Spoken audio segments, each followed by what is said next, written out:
देखो प्यारे बच्चों, आज हम नए चैप्टर के साथ में फिर से हाजिर होते हैं और इस चैप्टर का नाम है अनुपात और समानुपात, रेशियो एंड प्रोपोर्शन। बहुत ही मजेदार चैप्टर है, बहुत ही आनंद आने वाला है इसमें, और ये एक तरह से खेल की तरह आप इसको समझ पाएंगे।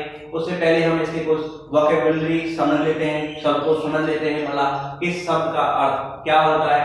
उसके लिए देखिए, सबसे पहले अनुपात नाम इसमें आया है। अनुपात का अर्थ क्या होता है प्यारे बच्चों?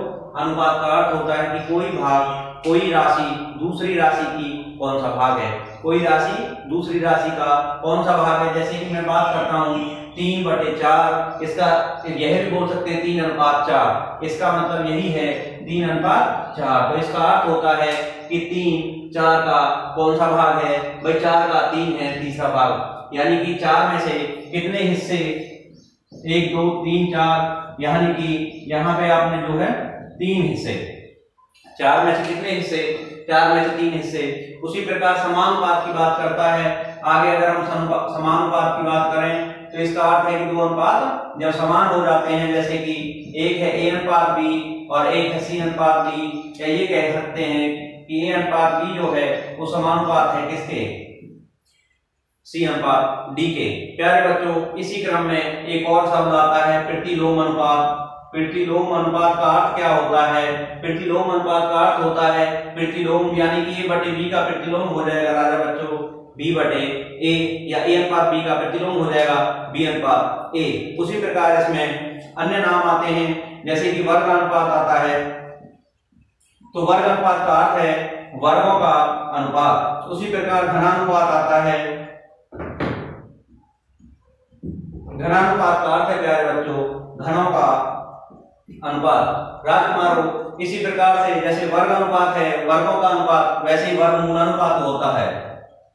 वर्गमूलानुपात, इसका अर्थ है वर्गमूलों का अनुपात। इसी प्रकार घन अनुपात भी होता है, घनमूल अनुपात। घन अनुपात हमने समझ लिया, घनों का अनुपात, और ये घनमूल अनुपात जो होता है प्यारे बच्चों वो घनमूलों का अनुपात होता है। यहाँ पे आप देखिए, यहाँ पे मैंने 3 को दर्शाया है, इसका मतलब है घनमूल। या इसको आप ऐसे भी लिख सकते हैं, a की पावर 1/3 का रेशो निकालना है b की पावर 1/3 से। मेरे राजा बच्चों, वीडियो बहुत ही मजेदार होने वाला है, आप देखते रहिए। यहाँ पे कुछ इंपोर्टेंट फैक्ट्स हैं जो बहुत ही आसान से आप कंक्लूजन्स उनको बोल सकते हैं कि जो हमने अभी समानुपात पढ़ा था उससे संबंधित कैसे चीजों को निकाला जाता है। जैसे कि यदि आपको A/B समानुपात दे रखा है, अर्थात बराबर दे रखा है C/D के, तो यहाँ से ABCD की वैल्यू बहुत ही आसानी से निकाली जा सकती हैं। आप देखिए, A का वैल्यु निकालना है तो B इधर चला जाएगा किसमें? मल्टीप्लाई में, और अपन में रह जाएगा D। इसी प्रकार से अगर B का वैल्यू निकालना है तो AD बटे क्या बन जाएगा? C बन जाएगा। तो इस तरह से यदि आपको A/B और C/D बराबर दे रखे हैं तो आप ABCD की वैल्यू इस तरह से कैलकुलेट कर सकते हैं। अगर आपको A/B और C/D समानुपात में दे रखे हैं तो इस D को हम प्यारे बच्चों चतुर्थ अनुपात बोलते हैं। क्या बोलते हैं? चतुर्थ अनुपात बोलते हैं। यदि आपको ये संख्याएं, ये अनुपात जो हैं वो कुछ इस तरह से दिए हुए हैं, A/B समानुपाती है B/C के, तो इस C को तृतीय अनुपात बोला जाता है, और इस B को मध्य अनुपात बोला जाता है। प्यारे बच्चों, जब हम अनुपात और समानुपात पढ़ते हैं तो हमें ABC के मान पूछ लिए जाते हैं। तो यहाँ पे हम सबसे पहले बेसिक जो पढ़ाया जाता है 7वीं 8वीं 9वीं 10वीं कक्षा में, A/B समानुपात B/C है, तो हम हमेशा ये देखते हैं समानुपात तभी दो अनुपात होंगे, तभी दो अनुपात समानुपात में होंगे जब बाहर बाहर की गुणा करो और भीतर भीतर की गुणा करो वो बराबर आ जाए। तो इस तरह से ही B का मल्टीप्लाई B में करेंगे तो B का पावर 2 आएगा, और यहाँ पे A का C में करेंगे तो AC आ जाएगा राजा बच्चों। यहाँ पे अगर हम बात करें आपका जो मध्य अनुपात है B को निकालने की बात करते हैं तो आप √AC से B का मान निकाल सकते हैं। और अगर यहाँ से C का मान निकालना है तो देखिए B² बराबर क्या आया है? AC आया है, और C का मान आपको कैलकुलेट करना है तृतीय अनुपात का, तो आप B² बाई क्या कर सकते हैं राजा बच्चों? A कर सकते हैं। ये मैं जल्दी इसलिए करवा रहा हूँ क्योंकि ये मोस्टली सब लड़के जानते हैं। आगे अगर मैं बात करता हूं अनुपात में, तो भिन्न भिन्न प्रकार के इसमें प्रश्न बनते रहते हैं। इसके प्रश्नों की कोई सीमा नहीं होती। इसमें जैसे आपको एक सवाल दे दिया जाता है 3 अनुपात 9.5 और फिर समानुपात का चिन्ह लगा देता है और बोल देता है 4 अनुपात x, या वो आपको यहाँ पे क्वेश्चन मार्क भी दे सकता है और यहाँ पे फिर बोलता है कि बताइए यहाँ पे क्या आएगा। तो आप कौन सा फंडा लगाएंगे, बाहर बाहर की गुणा और भीतर भीतर की गुणा, यानी कि इसको आप जैसे x मान लें तो x into 3 equal to 9.5 into 4 आप मल्टीप्लाई करेंगे तो ये 38 आ जाएगा। 4 पंजे 20 और 4 नाम 36 और 2 38। यहाँ पे आप देखेंगे तो ये 3x आ जाएगा। तो x का वैल्यू अगर आप निकालेंगे तो 38/3 आ जाएगा।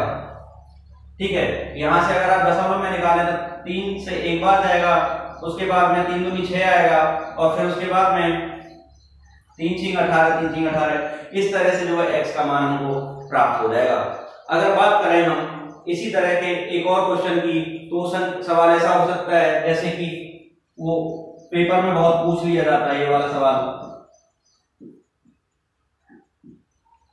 √2 है और इसका अनुपात 1 + √3 से दे रखा है प्यारे बच्चों, और फिर समानुपात का चिन्ह लगा के √6 लिख रखा है और उसके बाद में यहाँ पे x लिखा हुआ है।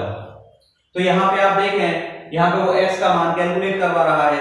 तो इस तरह से ही अभी भी यहाँ पे हम वही फंडा लगाएंगे, बाहर बाहर की गुणा और भीतर भीतर की गुणा। तो यहाँ से आप देखें √2 into x इक्वल टू हो जाएगा √6 into 1 + √3। बहुत ही आसान सवाल है, इसमें मैं ज्यादा टाइम नहीं रुकने वाला हूं। √6 से जब आप मल्टीप्लाई कर देंगे, या √6 को हम ऐसे लिख सकते हैं √2 into √3 और ये बन जाएगा 1 + √3। और यहाँ पे आप देखें √2 से ये √2 कट गया और x की जो वैल्यू आई है वह हमारी ये आई है। आप ऑप्शन में ये मिल जाए तो ठीक है, नहीं तो आपको भीतर मल्टीप्लाई करके भी दे देगा। √3 का 1 में किया √3 और √3 का √3 में किया तो क्या मिल जाएगा प्यारे बच्चों, 3 मिल जाएगा। ये जान लीजिए, अगर √x की गुणा √x में होती है तो √ भाग जाता है और हमें इस तरह से वही संख्या बिना √ के मिल जाती है। यहाँ पे अगर बात करें और छोटा सा सवाल है, बड़े बड़े सवाल नहीं है इसलिए मैं बहुत ही जल्दी जल्दी करवा रहा हूँ। बड़े सवाल आएंगे तो उस पर मैं स्लो स्पीड कर दूंगा। यहाँ पे आप देखिए एक सवाल है 0.02 तथा 0.03 तथा 0.032 या 0.02 तथा 0.32 का मध्यानुपात बताइए। तो मेरे लाडलो मध्यानुपात क्या होता है, b = √AC। आप ये वाला फॉर्मूला लगाएंगे और 1 सेकंड में इसका आंसर निकालेंगे। तो आप यहाँ पे देखिए ये मध्यानुपात आ जाएगा। यहाँ पे मैंने अभी बताया भी है, मध्यानुपात जो निकलता है वह √AC के बराबर होता है, यानी कि 0.02 into 0.32। यहाँ पे अगर आप देखेंगे तो यहाँ पे 32 का दूनी 64 हो जाएगा और यहाँ पे दशमलव अगर देखें तो 1 2 3 4 अंक पहले आ जाएगा। तो यहाँ से दशमलव हटाया और 1 के आगे कितनी जीरो लगाएंगे, दशमलव के आगे जितने अंक हैं उतनी ही जीरो लगाएंगे। 1 2 3 4 1 2 3 4। तो यहाँ पे जो आ जाएगा लाड लो वो नीचे 64 बटे कितना आ जाएगा, 10,000 आ जाएगा। आप √ लेंगे तो कितना आ जाएगा, 8 बटे 100 आ जाएगा, यानी कि मध्यानुपात जो निकल के आएगा वो 0.08 प्राप्त। देखो प्यारे बच्चों, इसी तरह के आपको और भी सवाल छोटे छोटे से मिलते हैं। जैसे हम देखते हैं एक सवाल है a/2 और यहाँ पे बराबर का चिन्ह लगा हुआ है और ये b/3 है और बराबर का चिन्ह लगा हुआ है c/4 है और वह आपको सवाल में पूछ रहा है a + b + c बटे b बराबर कितना।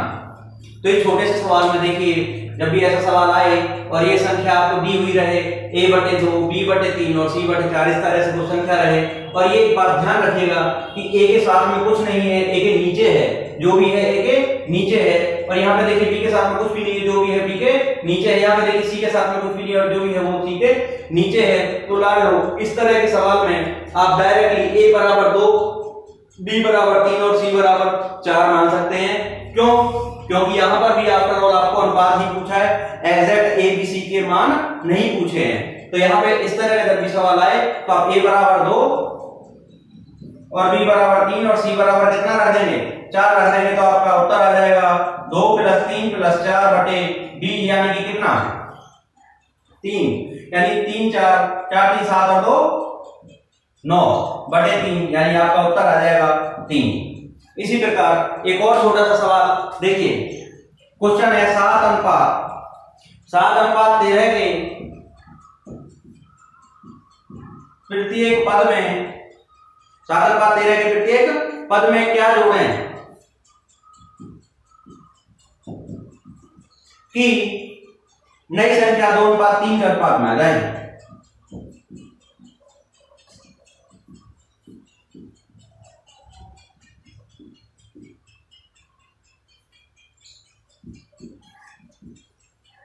देखो प्यारे बच्चों, अगर आपने पूरा वीडियो देख लिया या इसके जितने पार्ट्स आएंगे वो सब देख लिए तो आपको अन्य किसी किताब की जरूरत नहीं पड़ेगी। सारा का सारा टाइप आपको यहीं पे क्लियर करवा दिया जाएगा।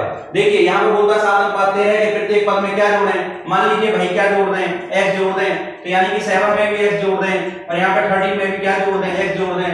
तो वो नई संख्या कितनी बन जाएगी? 2 अनुपात 3 बन जाएगी लाडो। तो यहाँ पे आप देखें 3 से गुणा करेंगे तो 3 7 21 आ जाएगा और 3 एकम 3x आ जाएगा। देखिए इसकी गुणा इधर, इसकी गुणा इधर और 13 दूनी 26 आ जाएगा। यहाँ से 2 एकम 2x आ जाएगा। यहाँ से अगर आप देखें तो 2x इधर आएगा तो ये 3x में से 2x घट जाएगा। देखिए यहाँ पे दिखाई दे रहा है क्या? यहाँ पे दिखाई नहीं दे रहा होगा। देखो प्यारे बच्चों, यहाँ पे वो दिखाई शायद नहीं दिया होगा आपको। 7 अनुपात 13 के प्रत्येक पद में क्या जोड़े कि नई संख्या 2 अनुपात 3 के अनुपात में प्राप्त हो जाए। तो इसके लिए हम क्या करते हैं, इस 7 अनुपात 3 के दोनों ऊपर और अंश और हर में दोनों में क्या जोड़ देते हैं? x जोड़ देते हैं। तो क्या बन जाती है भाई? 2 अनुपात 3 बन जाती है। तो यहाँ से x का मान निकालना बहुत ही आसान है। 3 का गुणा जब 7 में करेंगे तो 7 से 21 आ जाएगा और 3 का गुणा जब x में करोगे तो 3x आ जाएगा। बराबर में 2 का गुणा जब 13 करेंगे तो 26 आ जाएगा, 2 का गुणा x करेंगे तो 2x आ जाएगा। यहाँ पे आप देखें ये 2x इधर 3x में से आके घट जाएगा और 21 इधर 26 में से जाके घट जाएगा, यानी x बराबर कितना आ जाएगा लाडो? 5 आ जाएगा। यानी कि इसके प्रत्येक पद में अंश और हर में क्या जोड़ना चाहिए? हमको 5 जोड़ना चाहिए। क्योंकि छोटा सा सवाल था उसको मुझे जल्दी करवा देना चाहिए था। यहाँ पे आप देखें दूसरा सवाल है, छोटा सा ही सवाल है ये भी यहाँ पे, लेकिन थोड़ा सा स्लोली करवाना चाहिए ना, तभी ये आपके स्लिप हो जाए। a का 33 होल 1/3%, इसको आप सही से लिख लें। इसका मतलब है a मल्टीप्लाई बाय 1/3 और इसका मतलब है b का 1.5 होता है कितना? 3/2 और इसका मतलब है का मतलब तो गुणा होता ही है। का मतलब क्या होता है? गुणा। तो ये c गुणा कितना हो गया? a/8। इसको आप लिख सकते हैं a/3 और ये बन जाएगा 3b/2 और ये बन जाएगा c/8। मेरे राजकुमारों, यहाँ पे मैंने अभी पिछले सवाल में बताया था कि a की वैल्यू तो 3 मान ली जाएगी लेकिन b की वैल्यू 2 नहीं मानी जाएगी। क्यों नहीं मानी जाएगी बाबू? क्योंकि यहाँ पे b के साथ में कुछ है।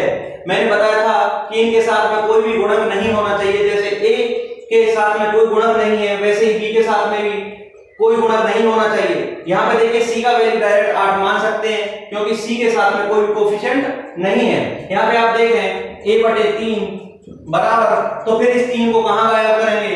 इस 3 को लाड लो नीचे ले जाएंगे, इस 3 को इस 2 के नीचे ले जाएंगे और ये हमारा जो b है, b हमारा 3 हो गया। इसका मतलब है a की जो वैल्यू है वो 3 हो गई, b की जो वैल्यू है वो 2/3 हो गई और c की जो वैल्यू है वो क्या हो गई? 8 हो गई। तो अब हमको पूछ रहा है a/b/c बताइए। तो यहां से हम आराम से a/b/c निकाल सकते हैं। देखिए यहाँ पे कैपिटल लिखा है, यहाँ पे हमने स्मॉल कर दिया, ये कैपिटल ही है। तो लाडो a/b/c जब हम काउंट करेंगे निकालेंगे तो ये बैठेगा 3:2/3:8। लेकिन आंसर में आपको इस तरह से नहीं मिलेगा। तो इसके लिए हम क्या करेंगे, इनके बटे में एक एक कर लेंगे। अब 1 3 और 1 का लैसे कितना आया, 3 ही आया, यानी कि जो हर का लैसे है, ये ध्यान रखेंगे। ये तो एक छोटा सा सवाल है, आगे भी सवाल आएंगे। तो नीचे अगर आपके इस तरह से अनुपात में कुछ है 3 अनुपात के साथ में, ये भी एक खुद में एक अनुपात है, तो नीचे वालों को जो संख्या है, जो हर है, उनका लैसे लेके उससे इन तीनों में गुणा कर देते हैं। 1 3 और 1 का जो लैसे आएगा वो क्या आएगा, 3 आएगा। तो हम क्या करेंगे, इन सब में 3 से गुणा कर देंगे प्यारे बच्चों, क्या कर देंगे, गुणा कर देंगे। तो हमें मिल जाएगा 9 अनुपात 2 अनुपात 8 दिया 24। तो ये हमारे छोटे छोटे से सवाल थे, बहुत ही प्यारे। और फिर आगे बढ़ते हैं इसी तरह के छोटे छोटे सवालों के लिए। और यह आपकी यूपी पुलिस हुआ, ग्रुप डी हुआ, या आपका एमटीएस हुआ, पटवारी हुआ, इन सब में ग्राम सचिव हुआ, इस तरह के जो एग्जाम्स आते हैं उनके लिए यह चैप्टर बहुत ही ज्यादा महत्वपूर्ण साबित होता है। इसी क्रम में आपके और भी कुछ क्वेश्चंस हैं, बहुत ही आसान है। ये देखिए पेपर में आया हुआ एक सवाल है। पेपर में आया हुआ सवाल क्या है लाडलो, कि यहाँ पे दे रखा है a अनुपात b बराबर c अनुपात d, ये हमको दे रखा है। और तब मान पूछ रहा है ma प्लस nb बटे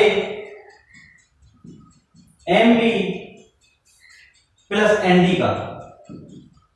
ये देखिए, तो इसका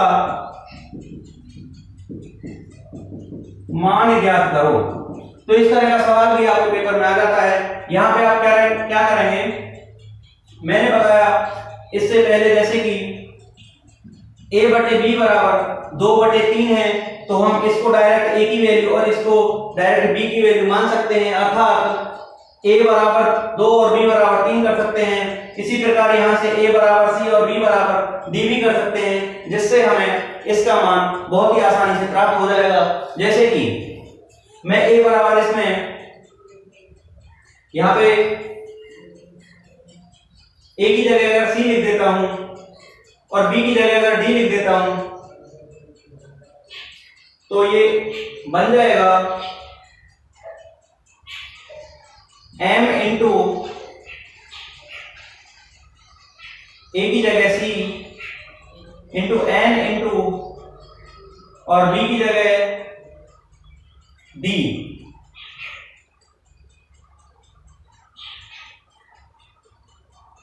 b की जगह d कैसे आएगा,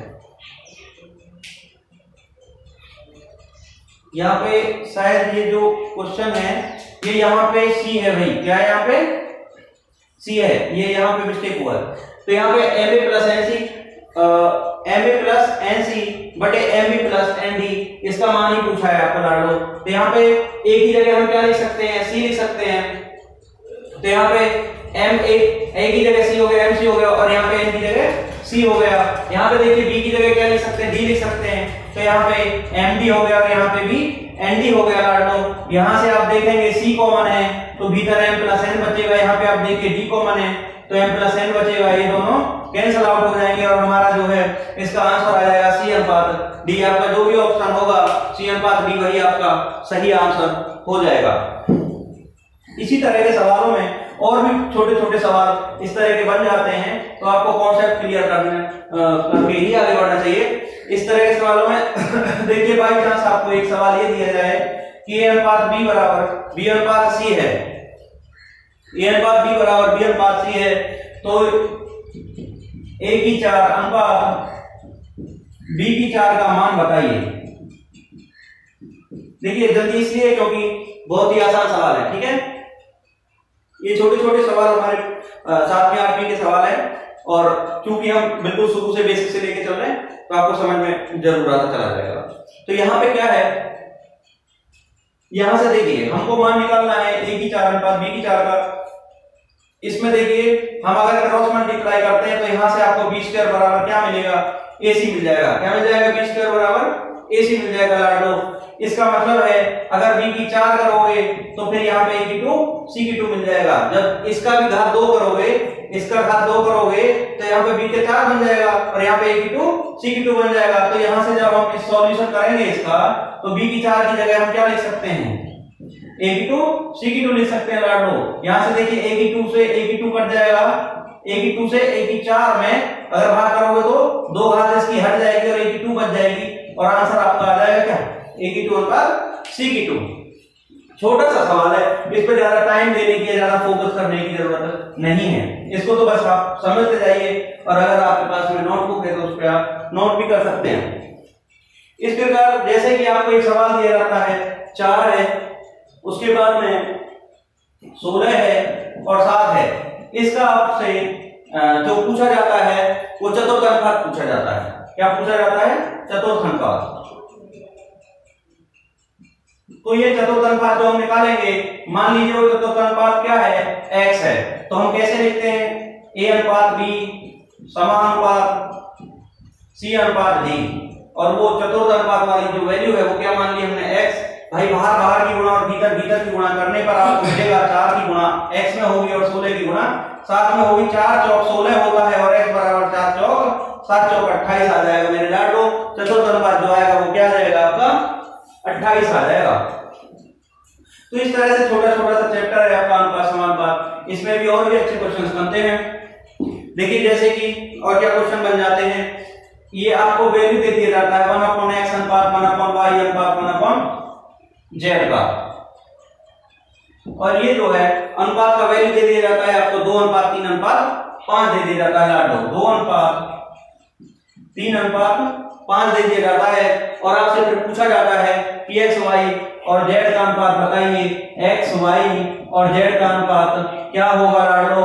ये छोटा सा बेसिक है बिल्कुल एकदम, अगर ये जो मैं पढ़ा रहा हूँ ये आपके बेसिक क्लियर है तो आप बड़े बड़े सवालों को भी आसानी से कर पाएंगे। यहाँ पे देखिए ये अपॉन में है, तो जब ये 1/, में है x और यहाँ पे इसका वैल्यू कितना रखा जाएगा 2, और इसमें 1/y में है तो यहाँ पे इसका वैल्यू 3 और 1/z है इसका वैल्यू 5।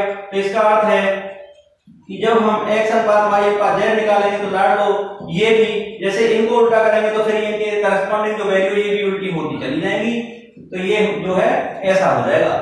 ठीक है, इन चीजों को छोटी छोटी को ध्यान से देखिएगा, लेकिन जल्दी तो मैं करवा रहा हूं लेकिन आप ध्यान से देखिएगा प्यारे बच्चों। यहाँ पे देखिए ये जो अनुपात है ये खुद अपने आप में अनुपातों का अनुपात है, तो इनको भी हम सॉल्व करेंगे। जैसे मैंने पिछले सवाल बताया था कि इनके हरों का लैसे ले लेंगे और हरों का लैसे लेके उनसे इसमें गुणा कर देंगे प्यारे बच्चों। 2 3 और 5 का जो लैसे आएगा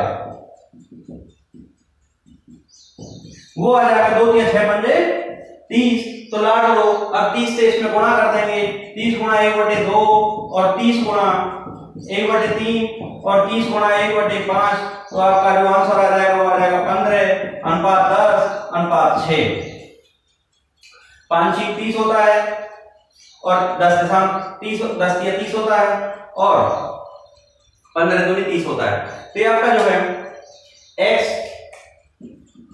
y और z का अनुपात बहुत ही आसानी से निकल जाता है। तो ये थे बहुत ही छोटे छोटे और बेसिक क्वेश्चंस।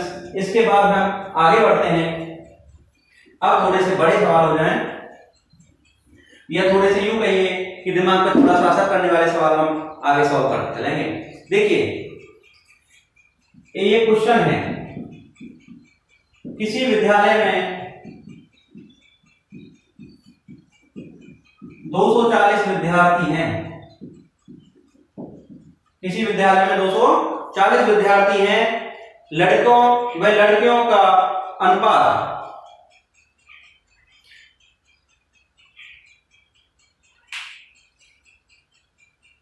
लड़कों व लड़कियों का अनुपात जो है वह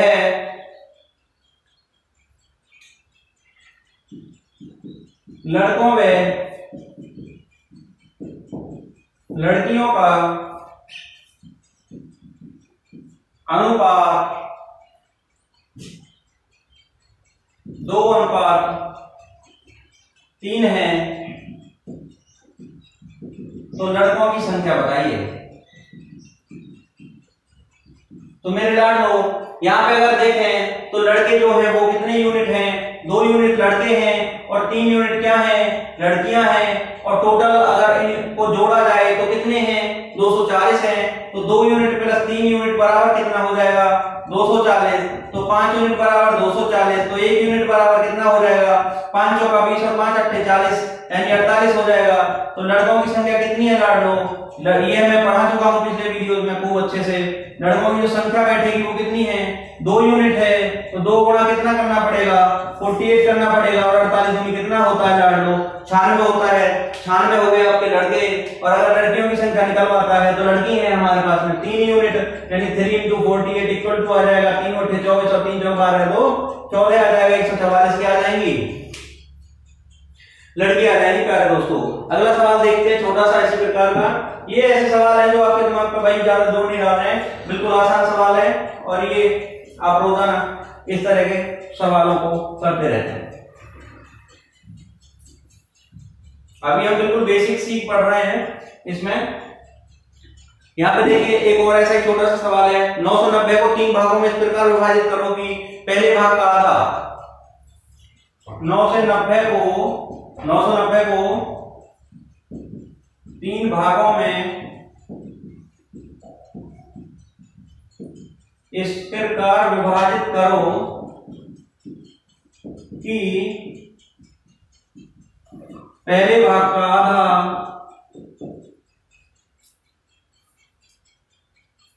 दूसरे भाग के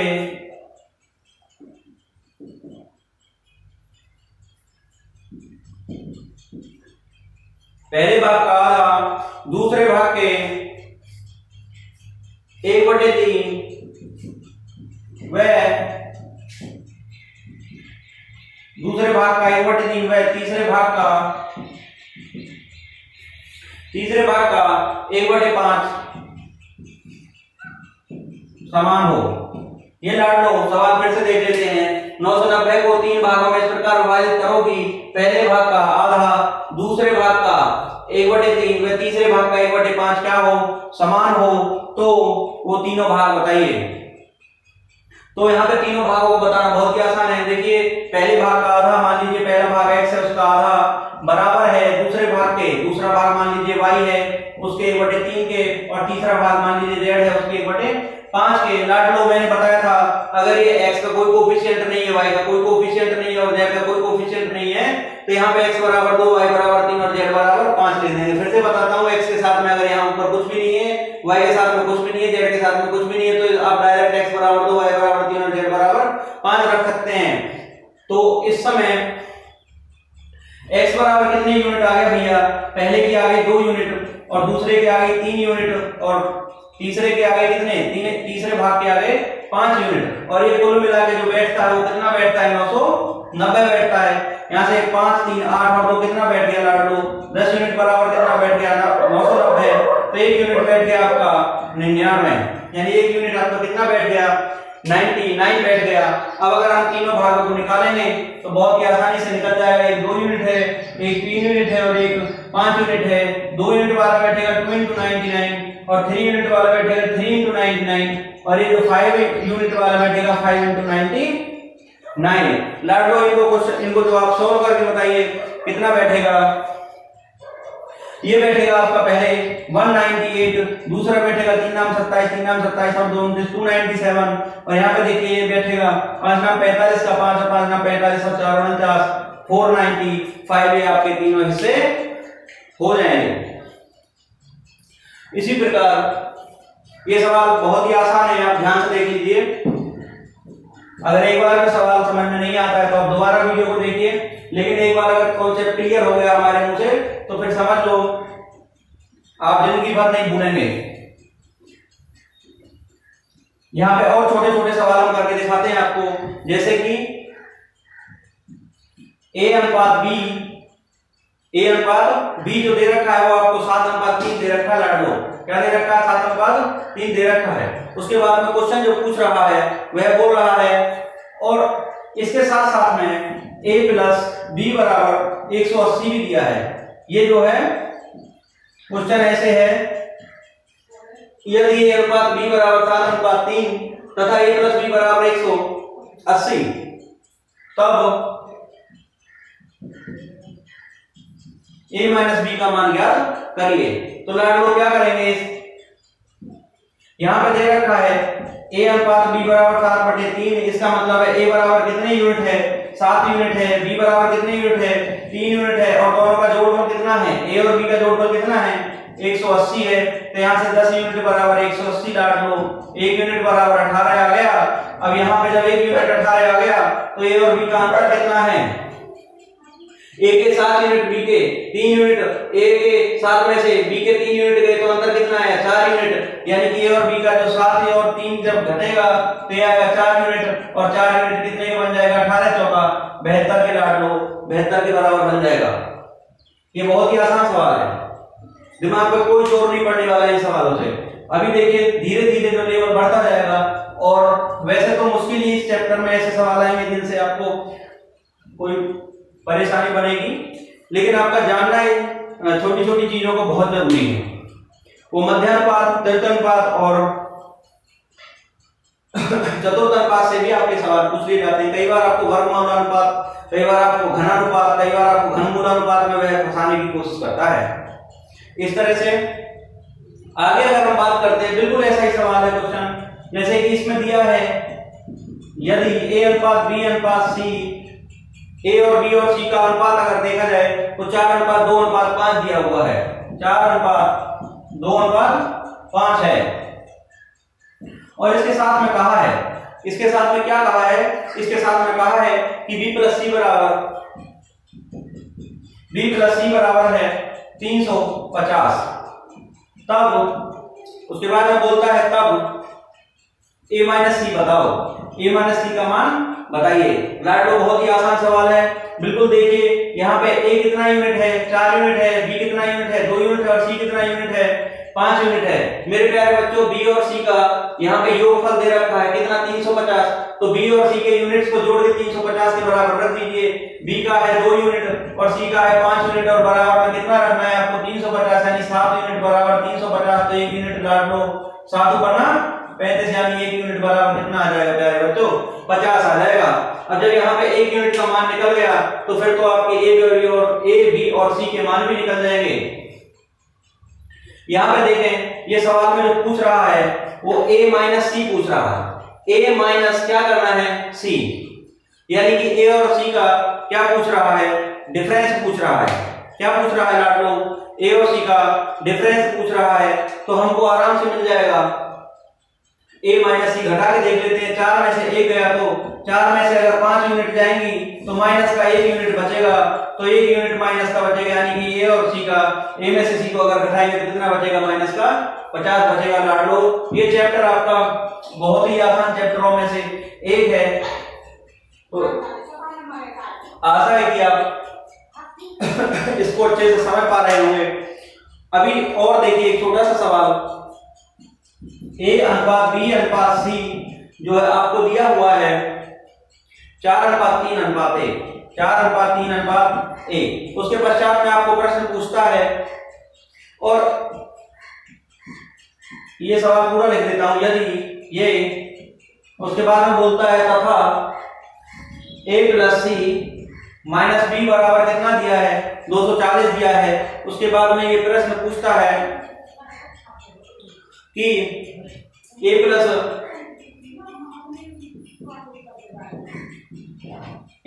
b माइनस c का मान बताइए।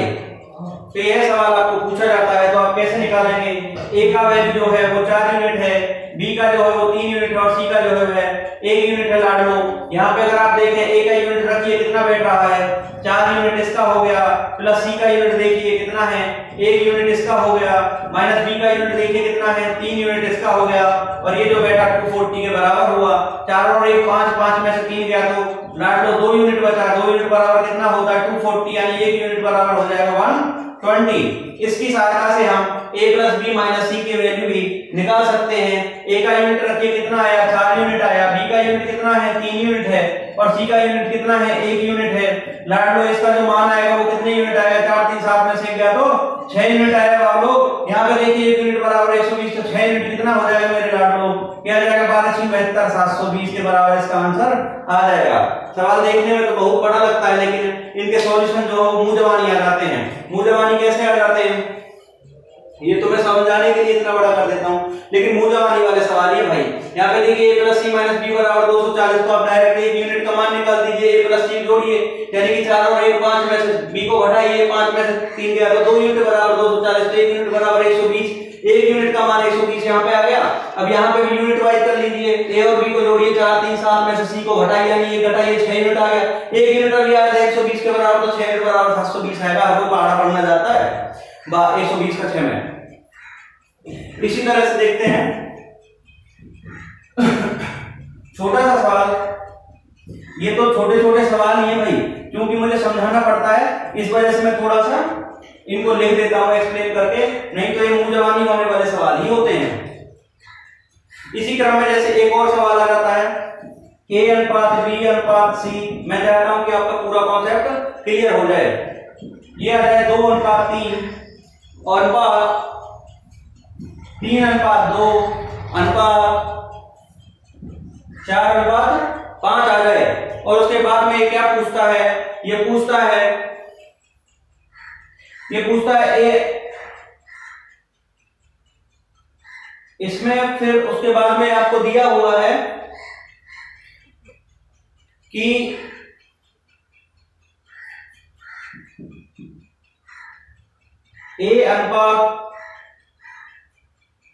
a/2b/c का मान क्या होगा।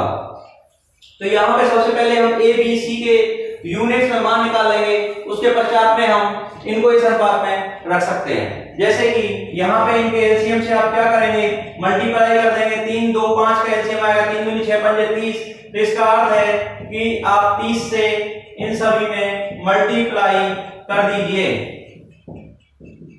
तो ये आपका आ जाएगा, ये 10 दूनी 20 आ जाएगा, ये 15 × 45 आ जाएगा, और ये आ जाएगा 6 चौक 24। यानी कि अब जो है आपको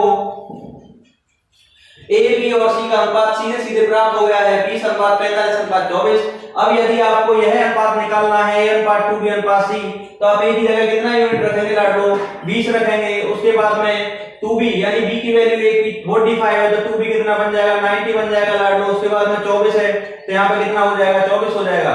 लेकिन यहाँ पे देखिए, यहाँ पे संख्या किसी एक संख्या से कट नहीं रही थी, लेकिन यह अनुपात अभी भी सॉल्व आगे किया जा सकता है। इसको इसलिए हम 10 से काट के देखते हैं, सॉरी 2 से काटेंगे, 10 बार जाएगा, 2 से काटेंगे 45 बार जाएगा, 2 से काटेंगे तो 12 बार जाएगा, और अब यह आगे कटना बंद हो गया, इसलिए यही इसका फाइनल आंसर होगा।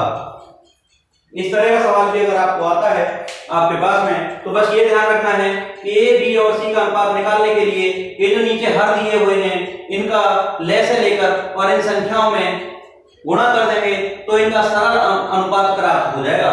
और इसको सरल अनुपात को a b और c की डायरेक्ट वैल्यूज भी मान सकते हैं, लेकिन यह सीधी वैल्यूज नहीं है, पूरी वैल्यूज नहीं है, ये केवल इनके अनुपात है। इनको हम केवल a का 20 यूनिट, b का 45 यूनिट और c का 24 यूनिट ही बोल सकते हैं। ये a और b की एक्चुअल वैल्यूज नहीं है। अगर यहाँ पे देखें, ऐसे छोटे छोटे सवाल है, मुझे नहीं लगता कि इसमें बहुत ज्यादा समय हमको देना चाहिए, ये तो आपको आते ही है। और अगर आपको आते नहीं है तो ये वीडियो फिर से शुरू से और अंत तक फिर से कई बार रिपीट करें, तो आपको ये कॉन्सेप्ट बिल्कुल क्लियर हो जाएंगे, और ये कॉन्सेप्ट लगभग सभी चैप्टर्स में आपके यूज होते हैं। इसमें और भी टाइप के क्वेश्चंस बनते हैं, उनको हम अगली वीडियो में करते हैं।